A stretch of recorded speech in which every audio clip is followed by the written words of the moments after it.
Alright. Let's get after that Pete. And get our stuff back. In case you missed the last episode, we finally retrieved the treasure map and ancient Viking diary. However, our nephews were kidnapped by Pete's gang and we were forced to make the trade.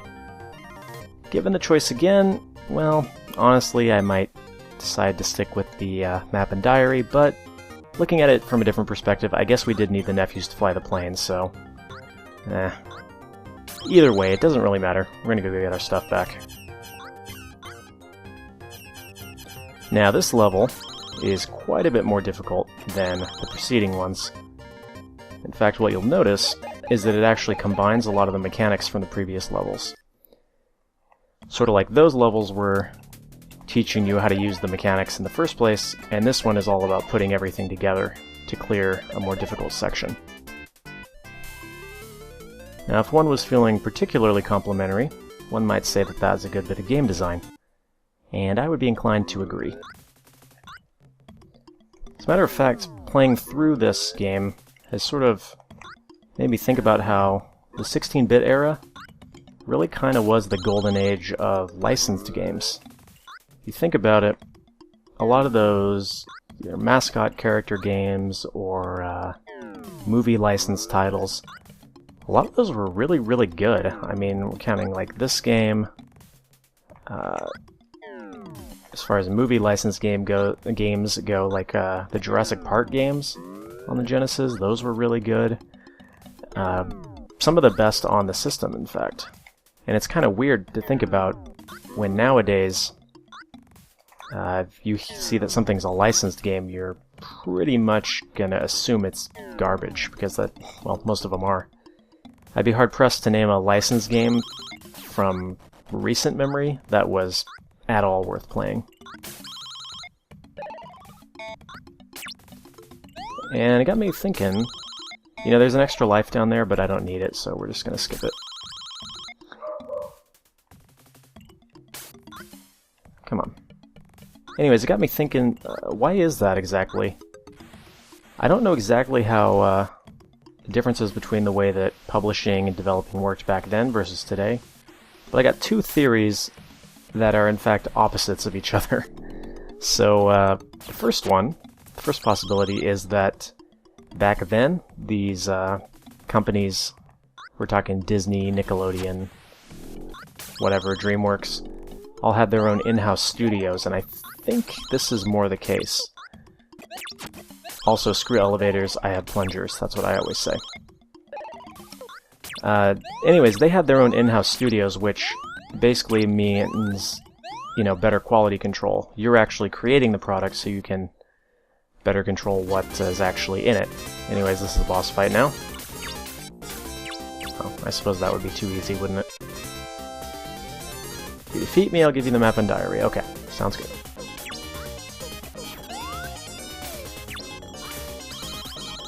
The other possibility, I think that one's likely, because if you think about it back then, these studios did exist and were making games. I mean, you had LucasArts, you had DreamWorks making games, you had, I'm sure Disney had their own development studio. And nowadays a lot of this stuff is outsourced, which means that companies involved have a lot less say in the final product, and that they can't be there at every step of the way, quality controlling it. Now, the other possibility is that back then, companies in fact did not outsource, although, or in fact did outsource. And nowadays, these bigger companies have their own studios. And the trade-off with that would be, well, these studios perhaps are wanting to make a name for themselves, show off, hey, this is what we're capable of doing, and so they create a better product. Although I think the former is actually the case. I don't know. I think what we see a lot of times is that these games do get outsourced, and they're really just kind of cynical cash-ins, I guess. Yeah, give me my diary back. Okay. Anyways, just something to think about. Okay, the map must be dipped in water. Okay, sounds good. Let's dip it in this water that we have. You know, we're on a, like, adventure, so I'd be willing to... I'd buy that we're carrying water with us. Alright, Great Duck Treasure Island.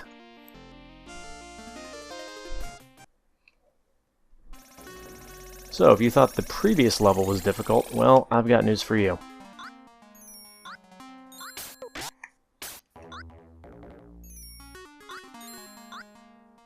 I do like this one, though. These leaves, in particular, are pretty cool. The way they sort of flutter back and forth, even when they're falling. Kind of scary, but they're neat.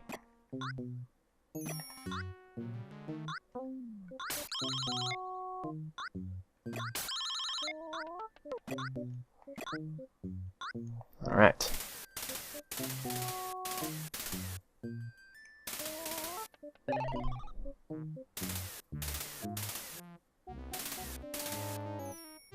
Now this is a little bit weird. These vines explode when you step on them.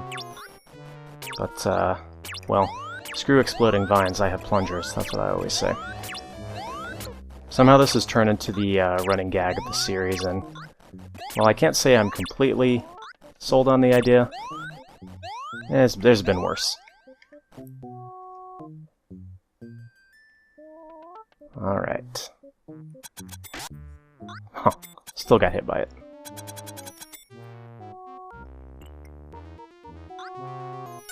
Alright, I would recommend not even messing with these armored dudes. Just bubblegum your way to victory. Or in my case, mess up and don't. But, you know, whatever. Either way, really. Kinda want to save the health because, as you might imagine, there's going to be one big final boss fight. And remember when I said the Indiana Jones references were real? Well, even more so. You.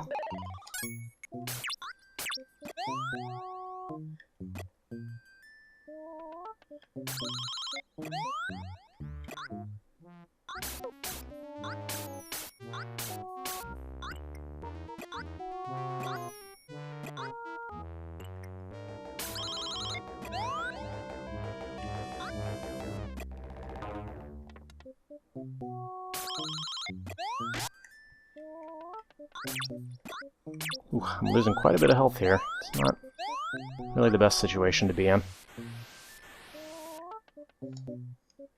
Alright, does this look familiar? The whole leap of faith thing going on.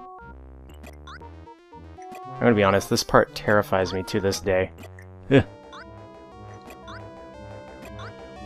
Fortunately, the controls are responsive enough that it's not really an issue, but man, is that scary. Alright. And here's our boss, just like in Last Crusade. The trick here is that if you shoot him, you can kind of lock him into this attack pattern. Because he has a ton of health if you don't do this. Man, I kind of messed it up there. So we'll wait for him to throw it.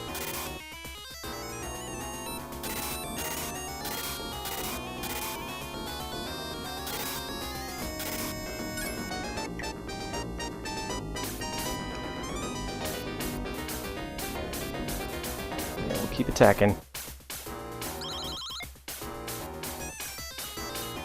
It's kind of weird the way he gets locked into this attack like this if you keep stunning him, but really he's very, very difficult otherwise. So I'd recommend just doing this. Anyways, those attacks that you saw, that's all he does, so.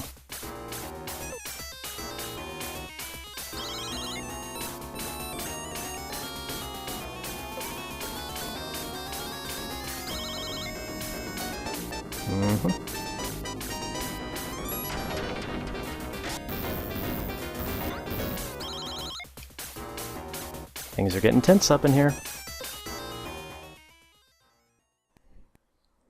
Alright. Finally someone worthy. In other words, I have chosen wisely.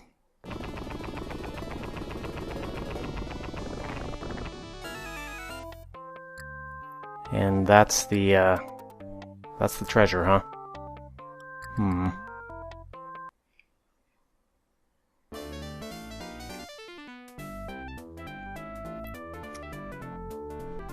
Now Donald's going to be the one who has some splaining to do.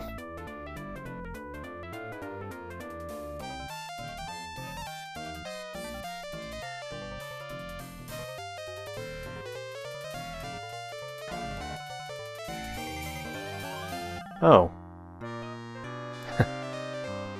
Yeah, of course. Yeah, let's keep this G-rated, shall we?